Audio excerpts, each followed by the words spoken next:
ডাগারা যাওয়ার পথে এই ব্রিজটা পড়ে। অচেনা কিছু ফুল দেখুন কত সুন্দর, একদম গোলাপ হয়ে আছে। এই যে আলো রিফ্লেকশন, যেটাকে এক কথায় গোধূলি বলা হয়, সেদিকে একটা জাস্ট নৌকো, সূর্য অস্ত। Welcome friends in my YouTube channel. আজকে একটা ছোট্ট স্পট, যেটা এক কথায় ভার্জিন বলা যায়, সবার কাছে প্রায় অপরিচিত। আমার চ্যানেলে ওই জায়গাটার ভিডিও দুবার আছে। তো সেরকম একটা জায়গায় যাচ্ছি। জায়গাটার নাম হচ্ছে ডাগারা, উড়িষ্যার একটা অফবিট প্লেস, সমুদ্র সৈকত আছে। আমরা অন দ্য ওয়ে রাস্তায় আছি। এখন যেখানে আছি সেটা হচ্ছে উড়িষ্যার সুবর্ণরেখা নদীর ধারে লকো বলে একটা জায়গা, সেখানে আছি। গরম আছে? বুঝা নাই তো তাই আমরা ডাগারা যাওয়ার পথে দাঁড়িয়ে আছি একটা জায়গায়। এটা উড়িষ্যারই একটা অফবিট জায়গা, নাম হচ্ছে লকো বলে একটা জায়গা। এটা কি শ হিসাবে নাকি টেস্ট করতে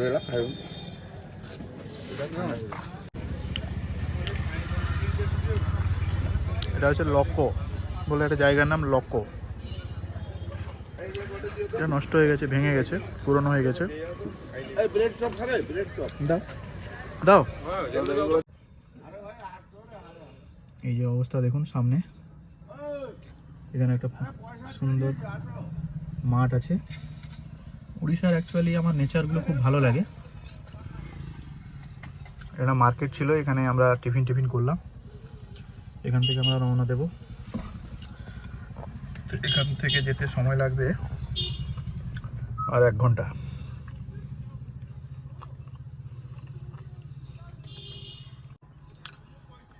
এখান থেকে যেতে আরও 58 মিনিট সময় লাগবে। 28 কিলোমিটার ডিস্টেন্স বাকি। এখন সুবর্ণরেখা নদীর উপরে এই যে ব্রিজটার উপর পাস করছি। ডাগারা আরো প্রায় 16 কিলোমিটার বাকি আছে। এদিকে সূর্য জাস্ট কিছুক্ষণের মধ্যে অস্ত যাবে। আর এদিকে অনেকগুলো আইল্যান্ড আছে, ছোট ছোট বালুর চর আছে। এই জায়গাটা খুব সুন্দর লাগছে। কেন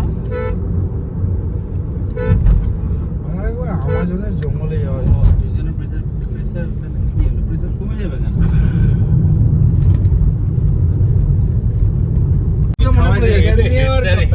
এখানে গাড়ি নিয়ে বিচেও নামা যাবে। হ্যাঁ, নেমে পড়ো, আর দেরি করে লাভ নেই। এই যে সামনে দেখো বিচটা, সমুদ্র। বিচি এই যে হাড়ি কোড়া এখানে আছে দেখুন। হ্যাঁ, এখানে হাড়ি কোড়া দিয়ে দিতে। এই পাখি দেখো, পাটি। আমরা ডাগরা বিচে ঢুকে গেছি। হ্যাঁ, এই শালা কপতি গাড়িটা যদি ওই যে দিয়ে দেখো, ক্ষুদিরামের ছোটবেলা দেখো, ক্ষুদিরামের ছোটবেলা।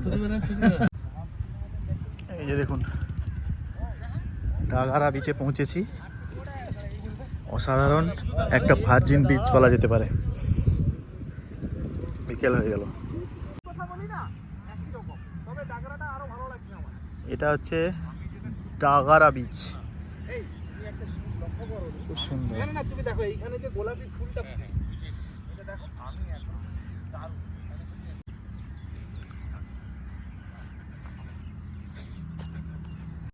এই অসাধারণ এই ফুলগুলো ফুটেছে।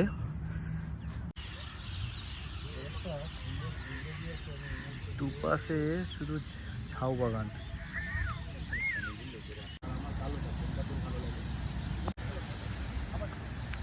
সামনের সূর্যের অস্তটা দেখুন। সমুদ্রের ফাঁকা সমুদ্র বীচ, এই ডাগারা সমুদ্র বীচ, আর তার সামনে এইভাবে সুন্দর করে সূর্যাস্ত। এখানে আবার চাঁদ তারা লক্ষ্য করা যাচ্ছে। আর সূর্য অস্ত যাওয়ার পরে যে আলো রিফ্লেকশন, যেটাকে এক কথায় গোধূলি বলা হয়, কত সুন্দর লাগছে। আর এই দিকটা সমুদ্র, আমাদের গাড়ি এখানে এখানে নিয়ে গেছিলাম, সামনে বালি আছে সেজন্য আর ওদিকে যাওয়া যাবে না।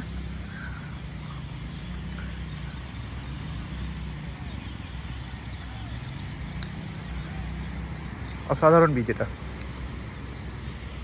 আপনারাও আসতে পারেন। দীঘা থেকে মাত্র 53 কিলোমিটার দূরে অবস্থিত এই বিচটা, একদম ফাঁকা সমুদ্র সৈকত।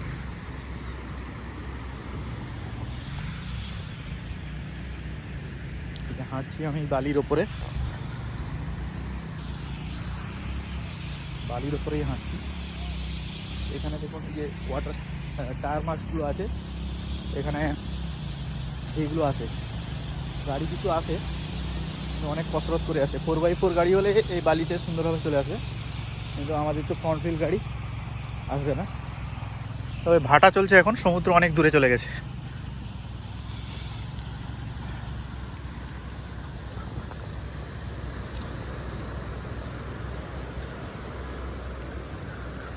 এখানে লোক বলতে একদম নেই বললেই চলে, মানে সেরকমভাবে টুরিস্ট আসে না, ফাঁকা বিচ একদম।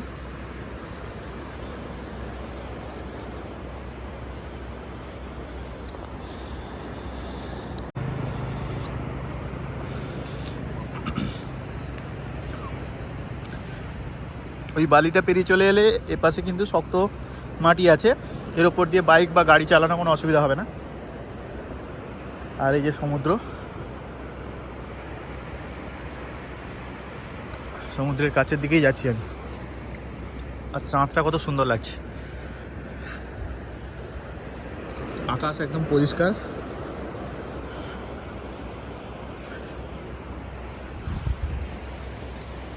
সন্ধ্যা হয়ে গেছে বুঝতে পারছেন, চারিদিকে পুরো অন্ধকার, মানে অন্ধকার ভেবে ঘনিয়ে আসছে, চারিদিকে পুরো ফাঁকা বিচ আর সমুদ্রের শব্দ।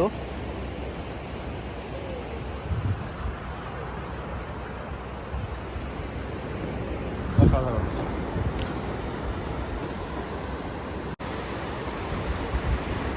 সমুদ্রের কাছেই চলে এসেছি, তেমন কোনো স্রোত নেই। এই জল আসছে,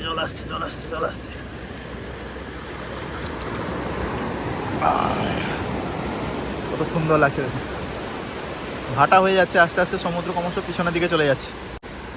সেদিকে একটা জাস্ট নৌকো, সূর্য অস্ত যাওয়ার পরে পশ্চিম দিগন্তটা কত সুন্দর লাগছে দেখুন। এই ধরনের বিচ সাধারণত আমাদের পশ্চিমবঙ্গে তেমন পাওয়া যাবে না।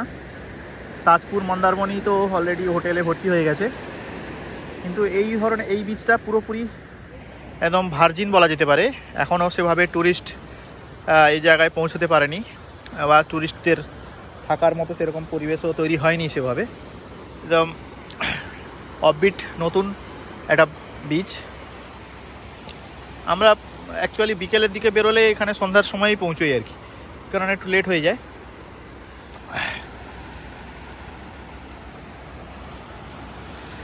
অসাধারণ। ওই দিকে তো কয়েকটা আলো দেখা যাচ্ছে, যেগুলো ওই মানে এন্ট্রি পয়েন্ট আর কি, ডাগারা বিচের এন্ট্রি পয়েন্ট হচ্ছে ওইটা। আর ওদিকে ডাগারা নেচার ক্যাম্প আছে ওই দিকটা। হাতে গোনা কয়েকজন লোক এখানে ঘুরে বেড়াচ্ছে এখন, যদিও আজকে বৃহস্পতিবার, ফলে উইকেন্ডও নয়। এই যে গর্তগুলো দেখুন, এই গর্তগুলো হচ্ছে লাল কাঁকড়ার গর্ত, এর মধ্যে লাল কাঁকড়া আছে। এখানে একটা গর্ত, অসংখ্য গর্ত আছে চারিদিকে। যেহেতু এখানে মানুষ চলাচল করে ফলে এখানে বেরোয় না, একটু দূরে গেলে কিন্তু লাল কাঁকড়া পুরো দেখতে পাওয়া যাবে। এই যে বালিটা আছে, এই বালিটার জন্য গাড়ি পাশে আসতে পারছে না, ফলে অনেকটা চাপ নিয়ে আসতে হয়। আমরা ডাগারা নেচার ক্যাম্পে এসেছি, তার রুমগুলো হচ্ছে এরকম। এটা বড় রুম নাকি সবচেয়ে? এটা সবচেয়ে বড় রুম। এরকম এইজন 3, 2, 5 জন, 5 জন থাকে। 5 জন 8 জন হয়ে যাবে। হ্যাঁ, এটা আমাদের একটা। এইটা রুম আছে টোটাল। এটা হচ্ছে ডাগারা নেচার ক্যাম্প। তিনটেখানি রুম। সন্ধ্যায় এসেছি। সিঙ্গেল বেড হবে। হ্যাঁ মানে গোটে বেড হবে। ডাগারা নেচার ক্যাম্প, রাত্রিবেলার ভিউ হচ্ছে এটা। সামনে একটা বুদ্ধদেবের মূর্তি আছে, আর এই যে লেখা আছে দেখুন, আই লাভ ডাগারা। আর এই যে বিভিন্ন রকম লাইটিং করা আছে, সব ছোট ছোট কটেজ।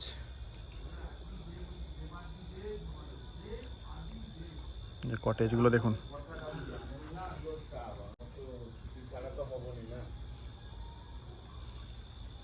দেখুন ডাগারা।